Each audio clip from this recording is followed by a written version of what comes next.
ఇలాంటి పరిస్థితుల్లో మరి ఇప్పుడున్న రాజకీయ పార్టీల్లో మార్పు రావాలి అని అంటే, రాష్ట్ర ప్రభుత్వంలో మార్పు రావాలి అని అంటే, కేంద్ర ప్రభుత్వం కూడా సానుకూలంగా రాజ్యాంగ సవరణకు ఇంకా రావాలి అని అంటే, నాకేమనిపించింది అని అంటే, ఒక బలమైన నిర్ణయంతోటి ప్రజలను ఏకం చేయటానికి, అదేవిధంగా పార్టీలకు కూడా భయం కలిగించే విధంగా, అదేవిధంగా ప్రభుత్వాలకు కూడా బీసీలంతా ఒక తాటి మీద ఉన్నారు, వీళ్ళ సమస్యను పరిశీలించకపోతే వీళ్ళు మనకు వ్యతిరేకులు అవుతారు, వ్యతిరేకంగా ఓట్లేస్తారు అనే భావన రావటం కోసం నేను వెంటనే రంగంలోకి దిగటం జరిగింది, ఆలోచించడం జరిగింది. ఆలోచించి వెంటనే సీనియర్ నాయకులైనటువంటి ఆర్ కృష్ణయ్య గారికి పెద్దలు వాళ్ళకు ఫోన్ చేసి, అన్నా మరి ఇక కోర్టులు కూడా ఈ సమస్యను డిస్మిస్ చేయటం జరిగింది, ఇంకా మనం బీసీలకు ఇంకా ఎవరు దిక్కు లేదు కాబట్టి ఇప్పుడు రాజకీయ పార్టీలు, ఇప్పుడున్న ప్రభుత్వాలు, కేంద్ర రాష్ట్ర ప్రభుత్వాలు దిగి రావాలి అని అంటే, ఇంకా మనం బలమైన ఒక ఒక పద్ధతిని, ఒక మార్గాన్ని ఎంచుకోకపోతే ఎవరు రారు.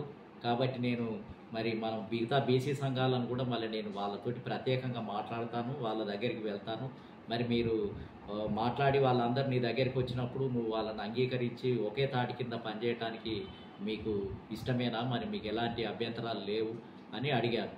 అడగగానే నారగోని సమస్య చాలా తీవ్రంగా ఉంది, ఈ సమయంలో మనం ఇంకా భేదాభిప్రాయాలు డిఫరెంట్గా ఆలోచించడానికి వీల్లేదు, కాబట్టి ఖచ్చితంగా మనం అంతా ఒకటే వేదిక మీద ఉన్నాము, బీసీ ప్రజలంతా కూడా ఒకే తాటి మీద ఉన్నారు అని తెలియజెప్పాల్సినటువంటి అవసరం ఉంది, నువ్వు మాట్లాడు, నేను దానికి అంగీకరిస్తాను, నేను సిద్ధంగా ఉన్నాను అని పాపం చాలా లిబరల్గా మాట్లాడటం జరిగింది. వెంటనే మరి రంగంలోకి దిగి అంతకుముందే ఎప్పుడైతే డిస్మిస్ చేయటం జరిగిందో, మరి జాజుల శ్రీనివాస్ గౌడ్ కూడా ఒకటి అంతకుముందే అత్యవసర సమావేశము, ఆ కోర్టులో వాదోపవాదాలు జరుగుతున్నప్పుడే అత్యవసర సమావేశం అని పెట్టి నన్ను ఆ సమావేశానికి పిలవటం జరిగింది. పిలిచినప్పుడే అక్కడ ఈ చర్చ జరిగింది.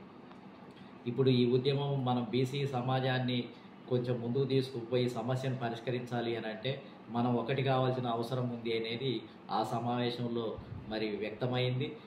జాజుల శ్రీనివాసు ఇప్పటి నుంచి మనం అంతా కలిసి పనిచేయాలన్నా మీరు చొరవ తీసుకోండి, ఏదన్నా ఒకటి ఐక్యం చేయడానికి బాగుంటుంది అని అంతకుముందే నాకు ఆ అత్యవసర సమావేశంలో తెలియజేయటం జరిగింది. నేను దాస్ సురేష్ కూడా అంతకుముందు ఆయనతో నాకు నిరంతరం సన్నిహిత సంబంధం ఉంది కాబట్టి, సార్ మీరు ఏ నిర్ణయం తీసుకున్నా, మీరు న్యూట్రల్ వ్యక్తి, మీరు ఏ నిర్ణయం తీసుకున్నా జాతి ప్రయోజనాల గురించి మీరు ఎక్కడికి రమ్మంటే నేను అక్కడికి వస్తాను, మీరు ఏది చేయమంటే అది చేయడానికి నేను సిద్ధమే అని అన్నారు. కుల సంఘాలలో చాలా కుల సంఘాలతోటి పర్సనల్గా మాట్లాడితే అందరు కూడా ఇది రైట్ టైం సార్, మీరు అందరినీ ఏకం చేస్తున్నారు అని అంటే మేమందరం కూడా దానికి సిద్ధమే అని వీళ్ళు అన్నారు. మళ్ళీ ఇంకా డిస్మిస్ కాగానే హైకోర్టు ఏదైతే మరి స్టే ఇవ్వటం జరిగిందో, మళ్ళీ జాజుల శ్రీనివాస్ గారు ఏంటంటే అఖిలపక్ష సమావేశాన్ని కళింగ భవన్లో ఏర్పాటు చేయటం జరిగింది. కళింగ భవన్లో ఏర్పాటు చేసినప్పుడు మళ్ళీ నేను దానికి వెళ్ళటం జరిగింది. అక్కడ కోదండరాం గారు, అనేక బీసీ సంఘాలు అక్కడ హాజరు కావటం జరిగింది.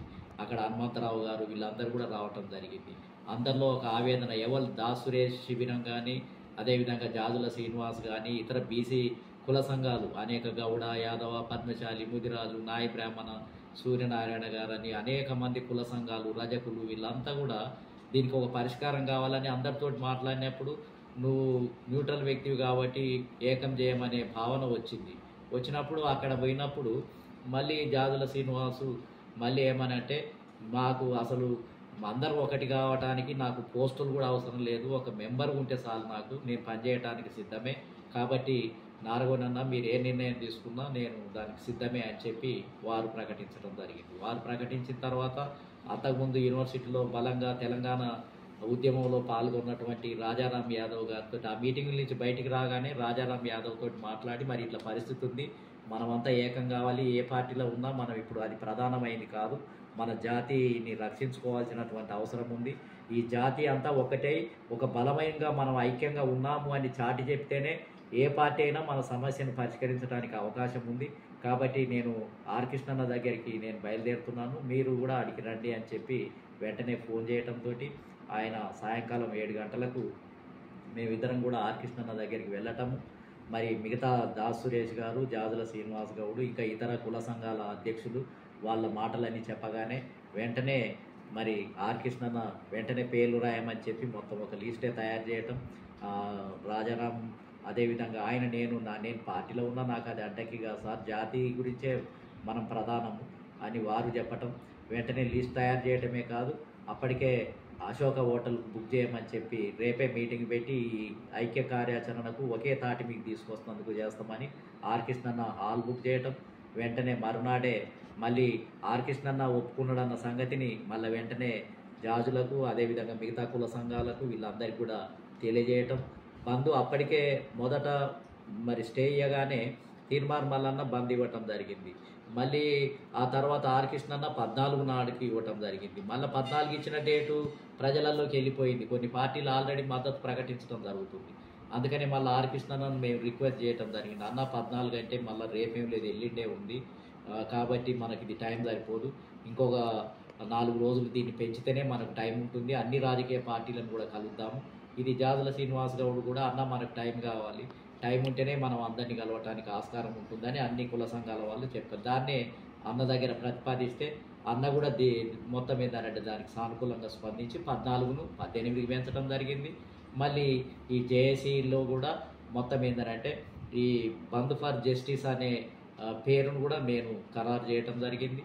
అదేవిధంగా ఈ కమిటీ కూడా ఏంటంటే కొన్ని చిన్న చిన్న అటు ఇటుగా ఉన్నప్పటికీ కూడా అందరూ నువ్వు ఈ దానికి ఉండాలి, నువ్వు దీనికి ఉండాలి, అన్నగారు చైర్మన్గా ఉండాలి అని చెప్పడంతో అందరూ కూడా సానుకూలంగా స్పందించి ఎక్కడికక్కడ అకామిడేషన్ అయిపోయి ఇక అప్పుడు ఏంటంటే ఈ 5-6 ఒక కమిటీ రూపంలో తీసుకొని వచ్చి వెంటనే బంద్ను 18కి ప్రకటించటం, అన్ని సంఘాలు ఏకమైపోయి మొత్తం కుల సంఘాలు కూడా ఆ సమావేశానికి రావటం జరిగింది.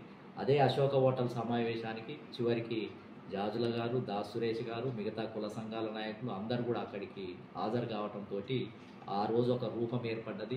ఆ విధమైనటువంటి రూపకల్పన అనేది ఈ బంధు ఇంత విజయవంతం కావటానికి అది నాంది పలికింది. అలాంటి ఉదార స్వభావం కలిగినటువంటి జాతే ప్రధానమైంది, జాతి ప్రయోజనాలే ప్రధానమైనవి, మనకు పదవులు కావు. కాబట్టి దానికి ముందుకు వద్దామని అందరిలో ఉంది, అందరి నాయకత్వంలో ఉంది. ఇంకా కొంతమంది ఉన్నారు, ఇంకా కొన్ని చిన్న చిన్న సంఘాలు, కొంతమంది అక్కడక్కడ, ఇంకా కొంతమంది తీర్మార్ మల్లన్ననేమో రాజకీయ పార్టీ ఉంది, ఇంకా కొంతమంది ఉన్నారు. వీళ్ళందరితోటి కూడా టైము మనకి ఇంకా విస్తృతంగా వాళ్ళ దగ్గరికి పోయేంత సమయం లేదు. బంధు ఏర్పాట్లలో మేము ఈ కమిటీ ఏర్పడగానే ఇక